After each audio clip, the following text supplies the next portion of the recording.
Exit poll यानी नतीजों से पहले बिहार का नंबर गेम संभावित क्या हो सकता है, इसकी तस्वीर आपको भारत 24 पर अब से थोड़ी देर बाद नजर आएगी, क्योंकि बिहार में आज दूसरे चरण का मतदान खत्म हो चुका है। कुल मिलाकर 243 सीटों पर 2 फेजेस में चुनाव संपन्न हुआ।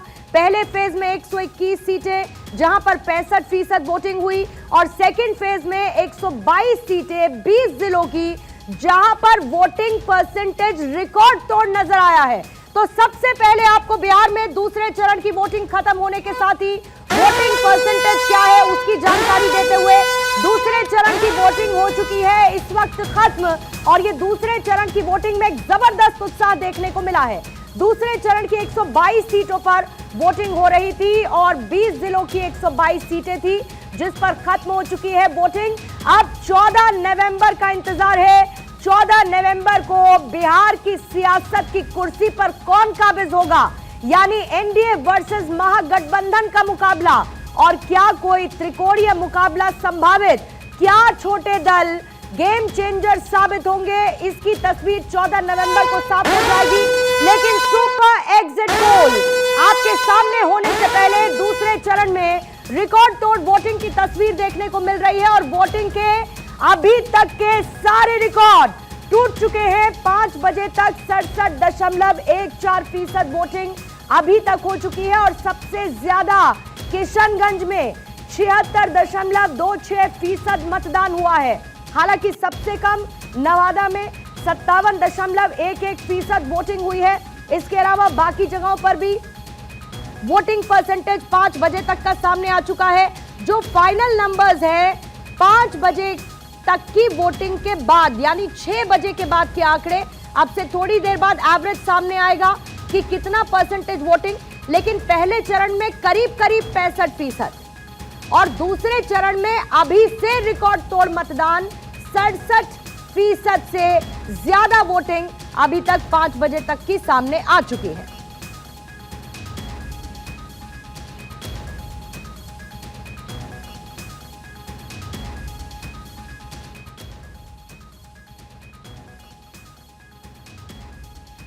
मेरे दो सहयोगी इस वक्त मेरे साथ मौजूद है, सर्वेश और धनंजय। आइए सबसे पहले उनके पास चलते हैं क्योंकि वोटिंग 6 बजने के साथ चुकी है। पहले आइए सर्वेश आपके पास में आती हूं, फिर धनंजय आपके पास। सर्वेश, जल्दी से अपनी लोकेशन का ब्रीफ दीजिएगा। और क्योंकि वोटिंग, सबसे बड़ी बात यह कि रिकॉर्ड तोड़ वोटिंग इस बार देखने को मिल रही है, मतदाताओं में जबरदस्त उत्साह। पूर्णिया, देखिए मैं इस वक्त सुपौल में हूँ। मैं लगातार जो है आज सुबह से ही पूर्णिया, सुपौल और अररिया के बूथों का जायजा लेता रहा और जिस तरीके से रिकॉर्ड तोड़ वोटिंग हुई है वो निश्चित तौर पे कहीं ना कहीं चुनाव आयोग के लिए गदगद करने वाला है। जिस तरीके से 76% से ज़्यादा मतदान किशनगंज इलाके में हुआ है, तब तमाम बूथों पर देखिए, किशनगंज हो, अररिया हो, पूर्णिया हो या फिर सुपौल हो, सहरसा हो, ये तमाम जो ऐसे बूथ हैं, जहाँ जिले हैं जहाँ पे रिकॉर्ड तोड़ वोटिंग हुई है। और निश्चित तौर पे देखिए, लोगों का एक तरह से कहें तो रुझान था और लोगों में एक तरह से वोट देने को लेकर आतुरता दिखी। 4 बजे शाम को भी लंबी लंबी कतारें बूथों पर दिखी, 5 बजे शाम को भी लंबी लंबी कतारें बूथों पर दिखी। जो लोग सुबह वोट नहीं डाल पाए वो शाम को निकले और शाम को भी वोटिंग होती रही। और यही वजह है कि इतनी ज़्यादा तादाद में, तकरीबन 67% से ज़्यादा पूरे बिहार में रिकॉर्ड तोड़ वोट दर्ज किया गया है। तो एक तरह से कहा जाए तो इसका आकलन भी अलग अलग दल अपने तरीके से कर रहे हैं। जहाँ एक तरफ एनडीए का कहना है कि ये नीतीश कुमार और पीएम मोदी के विकास के मॉडल को देखते हुए लोगों ने बम्पर वोटिंग की है। महिलाओं में उत्साह है कि जिस तरीके से एनडीए की सरकार ने महिलाओं के लिए कामकाज किए हैं, युवाओं के लिए जिस तरीके से पिटारे खोले गए हैं, जिस तरीके से युवाओं के लिए नई नई योजनाएं नीतीश कुमार ने लागू की हैं बिहार में, उसका असर है। दूसरी तरफ महागठबंधन का दावा है, जो तेजस्वी यादव हैं, उनका कहना है कि हर घर में नौकरी देने का जो उनका वायदा था उस पर युवाओं ने वोट किया है। और जीविका दीदियों के लिए जिस तरीके से उन्होंने 30,000 रुपये 1 साल की किस्त जनवरी में देने की बात कही है, मकर संक्रांति के समय, उसका असर है। और सीधे तौर पे उनका कहना है कि ये बम्पर वोटिंग जो है कहीं ना कहीं बदलाव का संकेत है। तो अब देखिए, अब इसका आकलन तो अपने तरीके से सभी दल कर रहे हैं, लेकिन तस्वीरें 14 तारीख को साफ हो जाएंगी। ठीक है, धनंजय के पास चलती हूँ। गया जी में इस वक्त वो मौजूद है और रिकॉर्ड तोड़ वोटिंग देखने को धनंजय मिली है। जबरदस्त उत्साह एक तरफ दिखा है, भले ही एनडीए हो चाहे महागठबंधन, बदलाव की बात तो करते हैं, बदलाव बिहार के पर्सपेक्टिव से भी करते हैं और बदलाव वैसे सूरत हाल के पर्सपेक्टिव से भी करते हैं, लेकिन बदलाव किस दिशा में होगा ये तय तो 14 तारीख यानी कि नतीजों के दिन होगा। जरा वहां पर बताइए, आज गया जी में मौजूद रहते हुए वोटर्स के मन को अगर आप पढ़ पाए हो तो क्या कह रहे थे वो लोग? पूर्णिमा देखिए, पूरे दिन गया और आसपास के जिलों में मैं भी भ्रमण कर रहा था, तो इतना तमाम जो जितने लोगों से मैंने बात की, चाहे महिला हो, नए वोटर हो, युवा हो, बुजुर्ग हो, उन लोगों ने बढ़ चढ़ कर वोट किया। देखिए महिलाएं इस तरह कदर से वोट की है ना, सारा रिकॉर्ड टूट गया। ये जो आकलन किया जा रहा है, एनालिसिस जो किया जाएगा कुछ देर के बाद, पता चल जाए कि महिलाओं ने कितने बढ़ चढ़ के मतदान किया है। सबसे बड़ी कारण देखिए, महिलाओं को जो नीतीश कुमार ने उपहार दिया था, विकलांगों को वृद्धा पेंशन को जो उपहार मिले थे, वो वोट में कन्वर्ट होते हुए मेरे हिसाब से दिखने को मिल रहा है। क्योंकि देखिए शाम को 6 बज चुके हैं, देखिए, और ये मतदान, हम थोड़ी तस्वीर भी दिखा देते हैं कि अब सब चीज पैकिंग का सिलसिला जारी है। लेकिन जो पूरे गया की अगर बात की जाए तो मुद्दा जो हावी था, देखिए पटना के बाद अगर बात की जाए, बिहार का दूसरा सबसे बड़ा जिला गया है। तो गया में यहाँ पे इंडस्ट्रियल चाहिए, लोग यहाँ पे काम काज, क्योंकि ये इंटरनेशनल हब कहा जाता है, यहीं पे जन्म से लेकर मरण तक का लोगों को यहाँ पर आना ही पड़ता है मोक्ष के लिए। तो उस तरह से यहाँ डेवलप नहीं हुआ, डेवलप के नाम पे लोग वोट किए, विकास के नाम पे वोट कर रहे थे। महिलाओं ने कहा कि हमें सुरक्षा चाहिए, उसके नाम पे हमने बढ़ चढ़ के हम अपना सरकार बनाने भागीदारी कर रहे हैं। तमाम चीजें को लेके महिलाएं, बुजुर्ग, युवा, सभी लोग वोट कर किए। और यही तो दिख भी रहा है कि 67 पॉइंट से ज्यादा मतदान हुआ सेकेंड फेज में। ये दर्शाता है चुनाव आयोग ने जिस तरह से कमर कसी थी कि ज्यादा से ज्यादा लोग मतदान करें। सभी नेताओं ने जो अपील किया था, तमाम लोगों ने सुनते हुए अपना मतदान का प्रयोग किया। और ये 14 तारीख को क्लियर हो जाएगा किसकी सरकार बनी। देखिए दोनों पार्टियां अपने अपने दावा कर रहे हैं। जीतन राम मांझी से हमने बात किया, कहा कि जितने ज्यादा वोट हो रहे हैं एनडीए के पक्ष में हो रहे हैं, एनडीए चाहती है। देखिए एक बात नहीं बोलना चाहिए, लेकिन जो अंदर खाने में हमें ऑफ द रिकॉर्ड जो लोग बता रहे थे कि नीतीश कुमार का हो सकता है लास्ट टर्म है, तो उसको ऐसे विदाई दे कि सबसे ज्यादा उसको सरकार बना के विदाई दिया जाए। तो ये तमाम चीजें भी निकल के आ रही थी कि नीतीश कुमार को लास्ट टर्म है तो उसको सबसे ज्यादा वोट दिया जाए, एनडीए की सरकार बनाए। तमाम मुद्दे ये तक कह दिया कि भाई रिटायर हो जाइए, लेकिन नीतीश कुमार जिन्हें बीमार कह दिया गया, उन्होंने 25 दिन में 181 रैलियां कर दी, लगभग 1448 घंटे वो फील्ड में नजर आए। तो वो उन लोगों के लिए भी जवाब था जो नीतीश कुमार के रिटायरमेंट की बात करते हुए नजर आए थे। लेकिन सर्वेश, अगर पूरे ओवरऑल चुनाव के नैरेटिव की मैं बात करूं, किस तरीके का नैरेटिव फील्ड में गढ़ने की कोशिश की गई, मतदाताओं के बीच में उतारने की कोशिश की गई? क्योंकि एक तरफ एक युवा चेहरे की बात करते हैं, एक तरफ विकास की बात करने वाले, कंसिस्टेंसी की बात करने वाले, डबल इंजन की सरकार वाले लोग बात करते हैं, वहीं दूसरी तरफ ऐसे बहुत सारे लोग भी हैं जो किंग मेकर की भूमिका में बनने के लिए तैयार बैठे हैं। पूर्णिमा देखिए, निश्चित तौर पे नैरेटिव जो सेट करने की कोशिश की गई, उसके पीछे अगर देखा जाए तो सबसे बड़ा नैरेटिव पे सेट किया एनडीए की तरफ से कि लालू प्रसाद यादव और राबड़ी देवी का जो शासनकाल था, उस जंगल राज की पुनरावृत्ति होगी अगर तेजस्वी यादव आएंगे तो। आपने देखा होगा कि पीएम ने कई मौक़ों पर कई मंचों से कुछ गाने के बोल सुनाए और कहा कि देखिए किस तरह के गाने लोग गा रहे हैं, तो कट्टे की बात सामने आई। इसके अलावा अगर बात की जाए तो विकास की बातें भी हुई, एनडीए की तरफ से विकास का मॉडल सेट किया गया। इसके अलावा महिलाओं के लिए, युवाओं के लिए जिस तरीके से नीतीश कुमार ने लगातार एक के बाद एक फैसले लिए, कैबिनेट में उसको अमली जामा पहनाया, उसको उस पर मुहर लगाई और उसको लागू भी करवाया, तो इन तमाम चीज़ों को लेकर एनडीए के नेता एक तरह से कहें तो जनता के बीच गए। वहीं महागठबंधन की तरफ से वादे तो ढेर सारे किए गए, लेकिन उन वादों को पूरा कैसे किया जाएगा इसका कोई रोड मैप नहीं दिया गया। लेकिन उसके बावजूद जो लोग हैं उनका एक तरह से कहा जाए तो कई सारे ऐसे जगहों पे जो महागठबंधन का गढ़ है, वहां पे लोगों ने ये कहा कि एक बार तेजस्वी यादव को देखने में क्या गुरेज है, तो एक बार तेजस्वी यादव को हम लोग चाहते हैं कि देखें कि वो क्या कर सकते हैं। तो देखिए, जो जहां पे जिसका वोट बैंक है वहां पे उस तरीके की बातें होती रही हैं रैलियों में, चाहे वो तेजस्वी यादव हो, राहुल गांधी हो, पीएम मोदी हो, अमित शाह हो, सभी के रैलियों में योगी आदित्यनाथ हो, सभी के रैलियों में भीड़ दिखी। लोगों से जब पूछा गया तो उन्होंने कहा कि वो नेता को सुनने आए थे, उनको देखने आए थे और हेलीकॉप्टर देखने आए थे।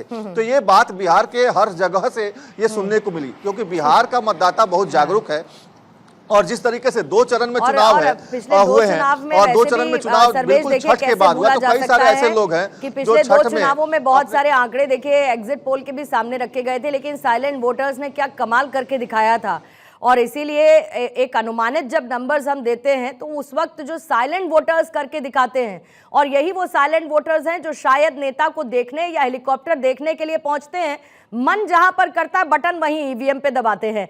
धनंजय, क्योंकि आप गयाजी में मौजूद हैं और सबसे इंपॉर्टेंट गयाजी में इमामगंज प्रखंड के हेरहज, पथरा और केवलडी, ये 3 गांव ऐसे हैं जहां पर 25 साल बाद वोटिंग हुई। 2001 के बाद से ये लोग कभी अपने मताधिकार का इस्तेमाल ही नहीं कर पाए थे, तो इनके लिए तो ये अनुभव ही बिल्कुल अलग रहा होगा। और मैं बहुत इंट्रिग्ड हूं ये जानने के लिए कि क्यों ऐसा हुआ कि 25 साल में ये लोग वोटिंग का अपना अधिकार इस्तेमाल ही नहीं कर पाए।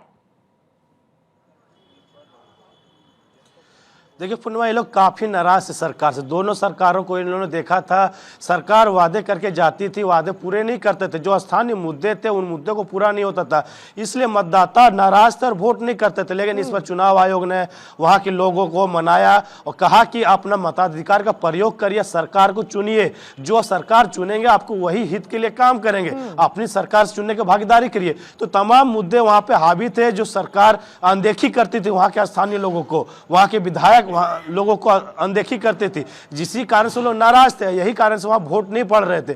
लेकिन जब चुनाव आयोग को ये तमाम चीजें जानकारी मिली तो वहां पे कैंप किया, लोगों को जागरूक किया। देखिए वोट करने से आप ही का काम। जो पोलिंग बूथ बनाए गए उनकी दूरी के कारण भी एक वजह थी कि इन ग्रामीणों की नाराजगी थी।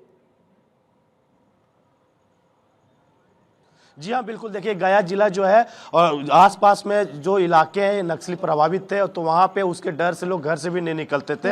एक तो चुनाव आयोग भी उस समय वहाँ पे कैंपेनिंग जब करते थे तो नक्सली का पूरा खौफ हुआ करता था, लेकिन अब पूरी तरीके से बिहार में नक्सली का खौफ खत्म हो चुका है। तो उनके चलते भी जो सिक्योरिटी फोर्स बढ़ाए गए थे कि आप लोगों को कोई डर नहीं है, आप आराम से निकल के मतदान कर सकते हैं, डर का माहौल को खत्म कर दिया गया था। तमाम चीज़ें को लेके भी लोग इस बार मतदान किए हैं पूर्णिमा। और इसी को लेके देखिए बिहार में छूटपूट घटना छोड़ के सभी जगह पे मतदाता खुल के निकले बाहर, अब कोई डर भय नहीं था, इसीलिए इतना परसेंटेज बढ़ा भी है। और ये जो आप 3 इलाके का जो जिक्र किया है इसमें था क्योंकि झारखंड से सटा इलाका जो था, और ये जो गया है क्योंकि झारखंड का बॉर्डर सटा हुआ है, पहाड़ी इलाका आता है, तो इसमें नक्सली कई जगह पे हावी हुआ करते थे, उसमें डर के माहौल से लोग वोट नहीं करते थे। तो सेंसिटिव जोन हुआ करता था कई जगह पे, लेकिन सेंसिटिव जोन होने के बावजूद इस बार चुनाव आयोग ने कड़ी सुरक्षा के साथ कई फोर्स लगाए गए थे, लोगों को जागरूक किया गया था, नक्सल प्रभावित इलाकों खत्म हो चुका, जिसके कारण लोग घर से बाहर निकले और अपने वादों के साथ। देखिए 5 साल में आपको मौका एक बार ही मिलता है और अपने मताधिकार का इस्तेमाल नहीं करेंगे तो फिर अकाउंटेबिलिटी कैसे तय कीजिएगा? कैसे सरकार से सवाल पूछेगा कि जो वादा आपने किया था उस वादे को आप पूरा नहीं कर पाए? और इसीलिए चुनाव आयोग की तरफ से जो लगातार पहल की जा रही लोगों के बीच में जागरूकता फैलाने के लिए, और गया जी के यहाँ जिन 3 गांवों का मैंने जिक्र किया, ये अपने आप में बहुत बड़ी प्रोग्रेस है कि 25 साल बाद लोग अपने वोटिंग राइट को एक्सरसाइज करने के लिए पहुंचे, उनके लिए ऐसी व्यवस्था की गई, चुनाव आयोग की तरफ से जागरूक किया गया। बहरहाल आज का सबसे बड़ा जो टर्नआउट है वो वोटर टर्नआउट है। दूसरे चरण में कैसी रिकॉर्ड तोड़ वोटिंग देखने को मिली है, और इस रिकॉर्ड तोड़ वोटिंग के बीच में जबरदस्त उत्साह पोलिंग बूथ पर अगर आप देखेंगे। हालांकि देखिए चुनाव आयोग पर सवाल भी उठे, चुनाव आयोग पर इस तरीके का सवाल विपक्ष ने उठाया कि 4 दिन भी बीत गए, उसके बावजूद अभी तक पहले चरण के आंकड़े क्यों चुनाव आयोग ने जारी नहीं किए। लेकिन ये जो इस वक्त मेरे सामने आप तस्वीर देख रहे हैं, ये तस्वीर, ये परसेंटेज लोकतंत्र की खूबसूरती को दिखाता है, जहां पर एक एक व्यक्ति अपने मताधिकार का इस्तेमाल करता है। और जब वोटर टर्नआउट इतने ह्यूज नंबर्स में देखने को मिले तो ये पता चलता है कि तैयारियां भी काम कर रही हैं, ये पता लगता है कि लोगों में जागरूकता भी है, ये पता लगता है कि लोग अपने अधिकारों को लेकर उनको समझते हैं, उनको जानते हैं और उसी को एक्सरसाइज करते हुए देखिए अररिया में जहां पर 67.79% वोटिंग हुई, अरवल में 63.06% वोटिंग हुई, औरंगाबाद में 64.48% वोटिंग देखने को मिली है। साथ ही बांका में 68.91% वोटिंग हुई है, भागलपुर में 66.03% वोटिंग हुई है, तो गया में 67.50% वोटिंग देखने को मिली है। ये 5 बजे तक के आंकड़े हैं, फाइनल नंबर्स, इस पर जंप एक देखने को मिलेगा।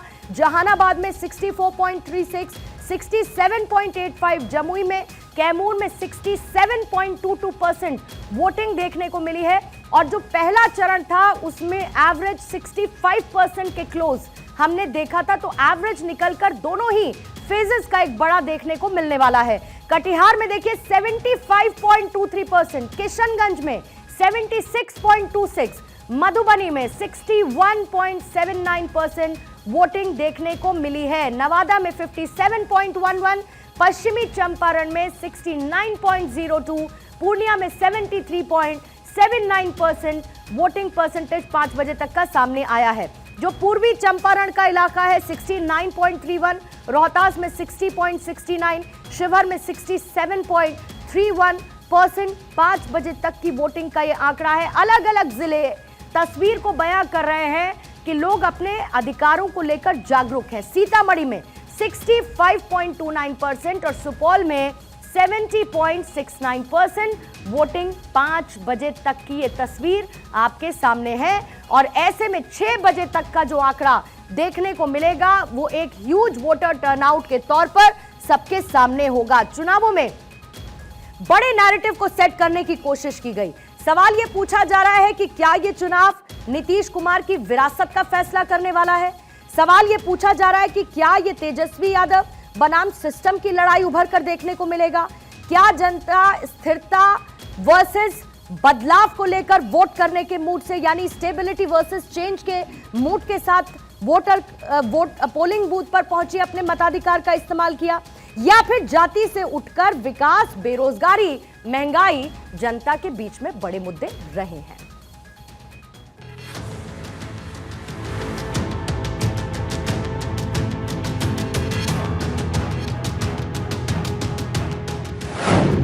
चुनावी दंगल, किसका होगा सियासी मंगल।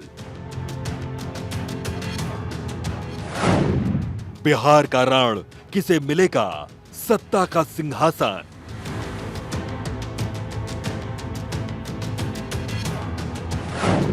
चुनाव में किसकी बयार, किसका होगा बेड़ा पार।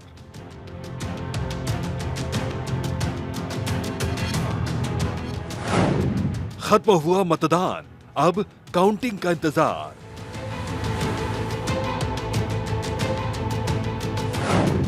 नतीजों से पहले नतीजों पर नजर।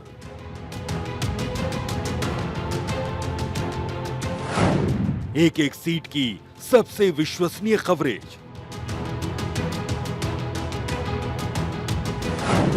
सबसे पहले सबसे भरोसेमंद सुपर एग्जिट पोल।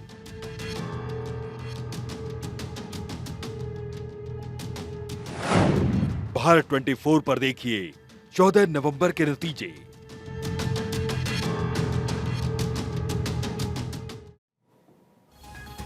तो 14 तारीख को नतीजों का इंतजार और बिहार में किसकी बनेगी सरकार, ये एक बड़ा सवाल है। लेकिन उससे पहले अनुमानित आंकड़े, यानी कि कितनी मजबूती कौन सी पार्टी की देखने को मिलेगी।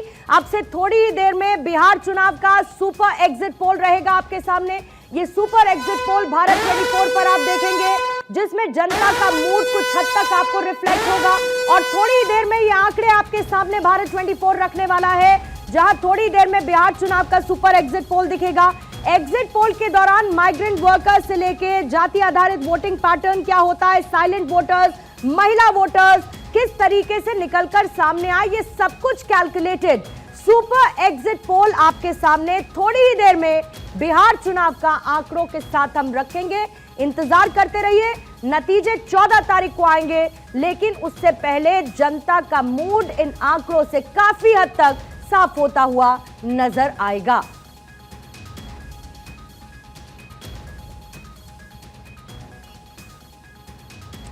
तो आप कहीं मत जाइएगा, क्योंकि अब से कुछ ही देर बाद ये आंकड़े आपके सामने आने शुरू हो जाएंगे। साथ ही हर एक जगह की बदलती हुई तस्वीर, क्या वोटर टर्नआउट रहा, फाइनल आंकड़ा 6 बजे तक का क्या सामने आया, हर एक डिटेल आपके सामने होगी भारत 24 पर। इस एक्सक्लूसिव कवरेज में